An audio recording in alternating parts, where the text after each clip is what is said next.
តែខ្ជិលនៅពេលបានជួបប្រានាងតូចបងដូរគំនិតដល់ឆាកំរិលមានអារម្មណ៍ថាយើងទៅស្គប់គ្នាពីម្សិលថ្ងៃនេះបងនឹកដៃជីវ៉ាដើរទៅចូលឲ្យតាស៊ីវិលខ្ញុំក្បែរនាងចម្រៀងមន់បៃខំចង់ដៃភ្លេងខ្មែរប្រគំជូនពពគូស្នេហ៍ថ្មីចាំងទុំដឹងលឺញៀនមិនធ្វើសាស័យគេងចូលរោងជ័យមិនស្មន់ដល់ថ្ងៃស្អែក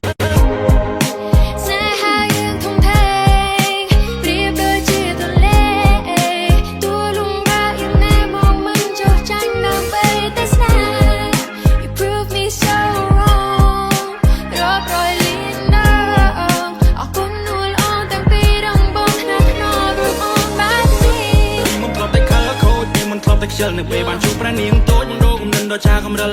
មានអារម្មណ៍ថាយើងទៅស្គប់គ្នាពីម្សិលថ្ងៃនេះបងនឹកដៃជីវ៉ាដើរទៅចូលឲ្យតាស៊ីវិលខ្ញុំក្បែរនាងចម្រៀងមន់បៃខំចង់ដៃភ្លេងខ្មែរប្រគំជូនពពគូស្នេហ៍ថ្មីចាំងទុំដឹងលឺញៀនមិនធ្វើសាស័យគេងចូលរោងជ័យបងស្មន់ដល់ថ្ងៃស្អែក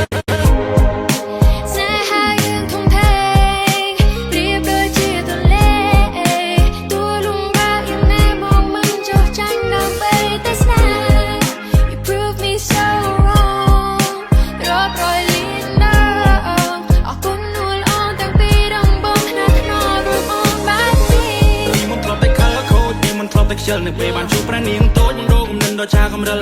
មានអារម្មណ៍ថាយើងទៅស្គប់គ្នាពីម្សិលថ្ងៃនេះបងនឹកដៃជីវ៉ាដើរទៅចូលឲ្យតាស៊ីវិលខ្ញុំក្បែរនាងចម្រៀងមន់បៃខំចង់ដៃភ្លេងខ្មែរប្រគំជូនពពគូស្នេហ៍ថ្មីចាំងទុំដឹងលឺញៀនមិនធ្វើសាស័យគេង